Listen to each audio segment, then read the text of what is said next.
the oddities and interesting facts of the US geography. I really do enjoy checking out these kind of videos. Before we do get into this, appreciate if you guys can hit that subscribe button. Let's see what we got. Alright, geography. Howdy, it's Kyle with part 5 of Oddities of US Geography, where I take a look at some interesting quirks and features of the geography of our country. And I started this series several years ago, but haven't done one of these in a couple of years, so I thought I would update it. I'll leave a link to where you can watch the previous 4 in the series. I'll leave a little... We definitely have seen some of these before. I didn't realize that the space that we seen them was like 2 years ago. So I didn't watch them 2 years ago, but they're 2 years old. So, hey, we're going to have a good updated version. Box up there for one of them as well if you want to see some of the things I was talking about in the previous 4 videos. But yeah, this is part 5 of Oddities of US Geography. Let's get into it. See what we got. I'm going to start with one about the Great Lakes. We all know that there are 5 Great Lakes, of course: Superior, Michigan, Huron, Erie, and Ontario. Right. But from a purely geologic and hydrological standpoint, there really are only 4 Great Lakes. Oh, wait, is that because these are connected? So 1, 2, 3, and then all 3 of these are connected. Superior, Erie, and Ontario are indeed separate lakes, but Lakes Michigan and Huron are actually the same lake. Right. So if you zoom in a little more, you can see how these 2 lakes are actually one, separated just by a strait. Why are they different names then? If it's just one lake, why is there 3 different names? And this spot is called the Straits of Mackinac, and the bridge that goes over the strait is the Mackinac Bridge. Right. Between the other lakes, including between Superior and Huron, you have a river. And between Lakes Erie and Ontario, you of course have a river as well that spills over as Niagara Falls. And if you've ever wondered why people from the UP call people from the lower peninsula of Michigan trolls, it's because they live below the bridge, the Mackinac Bridge. But as you go over the bridge, you are reminded that Lakes Huron and Michigan are really just one giant lake, meaning that there really are only 4 Great Lakes. Right. You know what? I absolutely love America's style of bridges. Like, this just kind of look like this look of your bridge is just so cool, man. I think it just reminds me of like movies and that. The next one I want to talk about is the Adirondack mountain range in relation to the Appalachian Mountains. So if you look at a map of the Appalachian mountain range, it extends to the southwest down to Alabama and going up to the northeast through Quebec and out even into Newfoundland. And in the northern half of the Appalachians, there are sub-ranges with names such as the Alleghenies, the Poconos, Catskills, Berkshires, the Green Mountains in Vermont, the White Mountains in New Hampshire, the Notre Dame Mountains, and the Chic-Choc Mountains in Quebec. But one that I'm leaving out specifically are the Adirondacks in upstate New York. The Appalachian mountain range is very old. It's about 1 billion years old and is so old it's been eroding over the past 200 million years. However, the Adirondacks are a much younger mountain range than the Appalachians. They're only about 10 million years old. Like most other mountain ranges, the Appalachians were created by tectonic movements. However, the Adirondacks were up... Oh, wait, okay. So the 10 million years old mountains, that's like recent form tectonic plate movement. Whereas the Appalachian is from 1 billion years ago it was formed. Wait, how would you even know that? Created by tectonic movements. However, the Adirondacks were uplifted through a volcanic hotspot. Which means, yes, there is volcanic and seismic activity underneath the Adirondacks. And every now and then, there is a decent-sized earthquake that's felt for a wide range around. So you can see from these really nice maps how the Adirondacks are completely separate than the Appalachians in terms of its formation. And the Adirondacks, at a relatively young 10 million years old, are still being uplifted, and again, the Appalachians are being eroded. The highest point in the Adirondacks is also the highest point in New York State. It's Mount Marcy at 5,344 feet. Most of the Adirondacks is contiguous with Adirondack Park, which is the largest state park in the contiguous U.S. Beautiful. And the well-known Appalachian Trail that goes from Maine down to Georgia does not go through the Adirondacks. It goes through the Catskills in southern New York. So essentially, every other mountain range in the eastern U.S. that is next to the Appalachians is part of the Appalachian system, but... Yo, it's actually crazy to see how big and long the Appalachian Mountains are. And, like, isn't there a trail, a walking trail that people do that goes from top to bottom? That is crazy. How long would that take by walk? Not the Adirondacks. This next one I want to mention was brought to my attention by long-term viewer Joe, the Boss King himself. Thank you very much. And this is in reference to Kossuth County in north central Iowa. So you look at this map of Iowa with the counties delineated, and there's a very nice orderly fashion to how these counties are drawn. Okay, But yep, there's I something see a it. little bit different about Kossuth County. It's almost... Man, America, you guys really love your square format, don't you? Like when it comes to neighborhood, you got your grid format. I think it's cool and very organized. And like even here with your counties, like I know a lot of them are like rectangles and stuff, but you know what I'm saying? Like pretty much squares, dude. almost twice the size as the other ones around it.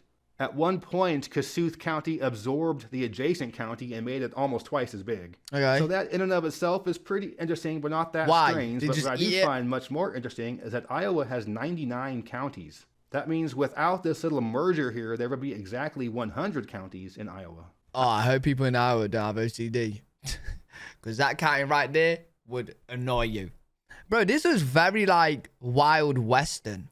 This kind of place here. I expect some cowboys roaming down here, not cars. I think there's some kind of conspiracy by Iowa to keep the state from having a triple-digit number of counties. However, Maybe North they don't want Carolina 100. does have exactly 100 counties. Okay, for this next fact, I'm going over to the big island of Hawaii and Mauna Kea. It's the highest point in the state of Hawaii. It stands at 13,800 feet, and it's a giant shield volcano.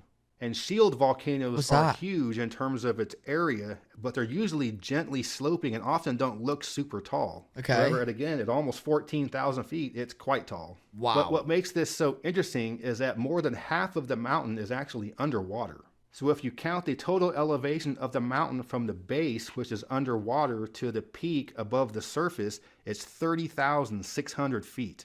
And to put that in perspective, Mount Everest, the highest peak on Earth, stands at 29,031 feet, which... Wait, so technically speaking, it's a bigger mountain. It's just under the ocean.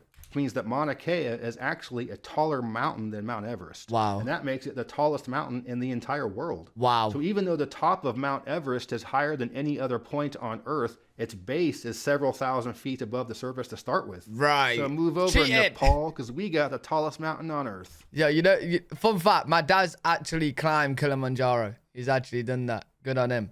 But yeah, no, Everest is... Wait, so this is the actual scale? Everest is cheating, bro. It's cheating. Technically speaking, the Hawaiian mountain is taller, dude. Okay, I'm going to keep it in Hawaii for this next one, and that's talking about a type of lava. There are two major types of lava that erupt from a shield volcano, Pahoehoe and A'a. And these are Hawaiian words, but they've been absorbed into the English language because there isn't an equivalent word in English. Right. And of the two types of lava, A'a, which is spelled A''A, is the rougher, more sharp-like lava. It's almost like rubble. Okay. But why that is all very important is that you could be playing a game that's a spelling type game like Scrabble or an online game, and AA is a word. So dust off that old box of Scrabble and show them who's boss with 2 points for A'a. Hey, that is a bonus point to know, bro. That's an easy word to do in Scrabble. Oh, you're going to have so many arguments, people being like, you're cheating. Isn't a word. I'm like, yeah. It's a Hawaiian word for rough lava, dude. Search it up. Look Next, that. I'm going back to the mainland, to Sacramento, California, to talk about its freeways. So as we all know, you have interstates all throughout the country that have these blue signs that show the number of it, and it shows that it's a freeway without any kind of interruptions with stoplights or other cross streets. Hey, yo, fun fact for you Americans out there, because you definitely don't know, but did you know that Sacramento is actually the capital of California? Yeah, I knew that. Did you guys know that? You probably did. Yo, I actually didn't think about Sacramento would be the capital of California just because you don't really hear about it much. You know what I'm saying? You don't really hear about it. You hear about all the other ones. So like when I found out that Sacramento was the capital, I was like, oh, okay, interesting. I'm gonna be remembering that. Of it, and it shows that it's a freeway without any kind of interruptions with stoplights or other cross streets. But throughout much of the country, you also have business routes, which are the same shape sign, but they're in green, and it denotes a side street that kind of parallels the freeway where you can access the businesses in the city. Oh, okay. But why Sacramento is strange is that the business route for Interstate 80 through Sacramento is a freeway. The entire point of a business route is to have a surface street where you can access the businesses. But apparently Sacramento missed the memo, so this is the only place in the entire country where the green sign interstate, the business route, is a freeway. Everywhere else in the U.S., it would be That's called confusing. Interstate 280 or 480 or whatever, but for Sacramento, no, it's the business route. Next, Fair I'm going enough. up one state to Oregon and Crater Lake. I've mentioned this Crater in the Lake is video about beautiful. natural features in the U.S., but I think it's Beautiful. so cool, it's worth mentioning again. As the name of the lake, Look at that. That is beautiful. Just how it's like enclosed and surrounded by the mountains and stuff. Oh man, it is stunning, dude. implies it's essentially a filled-in crater. It's really a caldera, which is very similar, but Beautiful. filled in after a mountain collapse after a volcanic eruption. Oh wow. And that's pretty common in volcanic areas. And Wait. So if this was formed from like a volcanic eruption, is this water safe to like go inside of? Like, could I swim in there, or am I gonna turn into a three-headed human? Crater Lake is a rather deep lake. It's 1,949 feet deep. But that isn't just deep. Oh, it's wow. the deepest lake in the entire U.S. Oh, wow. It's the 11th deepest lake in the entire world, and the 5th deepest lake in the entire world for mean depth. What? Hey, yo, that's mad. Yo, bro, you would think that's the deepest by the looks of it, right? Like, look at that. You would think it goes so deep. Oh, I bet scuba divers love this place. 949 I bet they love feet it. mean depth. Perhaps even more fascinating is that the lake really Wait, this island's called Wizard Island? Okay, yeah. You definitely turn into a three-headed human if you go into this lake.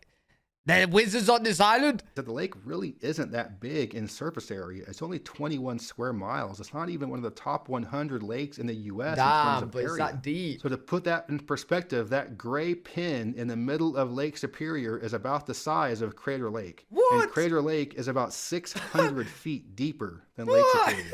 So with the lake having a relatively small surface area and incredible That's depth, mad. it's no surprise that this is the lake that has the highest depth to area ratio on Earth. That's And mad. also, because of the how small beautiful surface it is. area, you probably don't have to go down very far in depth before it's complete pitch black. Imagine the giant undiscovered sea creatures that might be living at the depths of Crater Lake. Okay, now you're definitely making me not want to go in there, bro. Now you are definitely... yeah, I don't... Okay, Now for I'm this scared. next one, I'm going to the interior west and the Great Basin. The Great Basin is a large geologic area that covers most of Nevada, a good chunk of Utah, and portions of Oregon and California. Okay. And what it is the largest endorheic basin in North America. An endorheic means that water flows in, but it can only leave by either seepage or evaporation or flowing off into wetlands. Okay. So you think about most of the time, there's precipitation that might get funneled into a creek bed and it goes into a river and eventually goes out to the ocean. But in an endorheic basin like the Great Basin, that doesn't happen. Water that comes into precipitation does not flow out to the ocean. So again, it Right. can only seep into the groundwater, it can evaporate into the atmosphere, or it can kind of fade off into wetlands. Hey, does that mean that it would flood quite a bit there, or are you good with the flooding because like the type of weather it has, so it don't really rain too much? Usually these endorheic basins occur in desert regions, and the Great Okay. Basin is certainly a desert region. Right. But Yeah, so if it's in the desert, you're probably all good. There's probably no flooding. Even though most of Nevada is part of the Great Basin, fabulous Las Vegas, Nevada is not. So the areas along the Colorado River and nearby, like Vegas, are not in the basin, and you do have some, I guess, normal type water flow in that part of the state. Right. Also part of the Great Basin is the Great Salt Lake in Utah. And like many other lakes in endorheic basins, it has a very high salt count. Okay. And the Great Salt Lake is an example of a lake that could technically completely dry up with extreme drought. All right, look at this beautiful Interesting. physical geography map. Oh, This shows beautiful. the soils of the U.S., but even with the soils map, you can really see the Great Basin highlighted right here. Just a Looking completely dry. different physiographic region visible on a beautiful map like this. And this map is made by Wait, what? Like soil? So okay, we got a lot of green here, which I knew this anyway because the West is it's really good for like farming right this area. But what is going on in the red, bro? They got lava soil? What's lava soil? Yeah, I need to explain it what these different type of soils are. Mirrorway, and there's always a link in the description so you can get a nice coupon code for a discount on a beautiful wall map like this, all different sizes, physical geography of states, countries, all kinds of stuff. It's cool But to be again, fair. this one shows the Great Basin very clearly right here. Beautiful map. Oh, Okay, I I'm wanna going to know go different back type to of soils. California near my hometown and talk about the interesting relationship between the cities of Fresno and Clovis. The city of Fresno has about 545,000 people, and Clovis has about 120,000. Okay. And as is common throughout the U.S., these are two cities that go right up against each other. You basically just cross one type of normal street. You go from one city to the next, kind of like a big city to a suburb. Pretty cool. But one thing interesting about these two cities is that they've been joined at the hip for well over 100 years. Fresno was founded in 1885 and Clovis in 1894, so they both started at right about the same time. So they've always been directly adjacent to each other with no space in between them at all. And that is relatively common, but what is very uncommon is that there are no other suburbs, no other cities attached to either Fresno or Clovis. Okay. So for about 130 years, these two cities have been completely conjoined, but with nothing else around it. They're siblings. Yo, that looks absolutely beautiful. I've always said that this would be like a perfect place for me to live, right? So like somewhere like here where you got a lot of green in between, you know, like you got your grid structure and then you got your green in between as well. And then all I need for this to be perfect is like mountains in the background. Oh my, that would literally be a dream. Like I know they exist. Was it in Utah? Like was the perfect place that I seen, or I can't remember exactly where it was, but it was literally what I described. And oh, mwah, it's beautiful, dude. Just mountains in the background, grid structure. You got all the green in between, like in the roads and that. Oh, look at that. Other city that has a suburb, there's probably at least one other, if not 10 other suburbs. You will find plenty of places in the U.S. where there are two small towns that are kind of joined together like that with nothing else around them. Like, yo, imagine mountains in the background here now. Oh. Fresno and Clovis, again, each have well over 100,000 and Fresno over 500,000. Okay. So throughout the development and growth of both of these two cities, it's been basically parallel, and they're almost like one city with two separate jurisdictions and governments. Right. And for this last one, I'm going to leave the U.S. and go on up to the Great White North of Canada. For this, I'm going to Accomiski. Okay, well, this is interesting facts of the U.S., but we're going Canada this time. Sure. Island in James Bay, which is the south end of Hudson Bay. So you look at this map of the provinces and territories of Canada, and the one highlighted in red is Nunavut. This is a mostly Arctic territory, a lot of islands, including the huge Baffin Island. Right. But for whatever reason, Accomiski Island at the south end of James Bay, at the south end of Hudson Bay, is part of Nunavut. Very far from the main part of the territory. Yeah, that is very far. Just across a small part of water from Ontario. There are only 37,000 people in the entire territory of Nunavut, but there are no population at all on Accomiski Island except for a handful of researchers. Oh, interesting. Most of the island is a large migratory bird sanctuary. It's an important stopover for Canada geese. And there are a few other smaller islands in James Bay that are also part of Nunavut, but Accomiski Island is the biggest one by far. I'm not exactly sure why this island is part of Nunavut and not Ontario, but I think when... Yeah, looking at it this way, it's like you may as well just have it as a part, is the closest section here, you know what I mean? It pretty much is attached. Nunavut was created and the territory boundaries were being drawn. Right. All of the islands in Hudson Bay were given to the territory of Nunavut, even though it's much closer to Ontario. Fair enough. So that was part 5 of Oddities. Absolutely love these videos, though. Always interested to find out these facts. Let me know what you guys think in the comment section. If you guys did enjoy, make sure you leave a thumbs up, subscribe for more content. Live every single day on twitch.tv/L3WG. If you guys want to check me out over there. I also got 2 other channels. I have a horror/gaming channel, and I've got another react channel, which you guys should enjoy. Both of those links are in the description. Make sure you go show some love to the other channels. I'll see you all in the next one. Peace.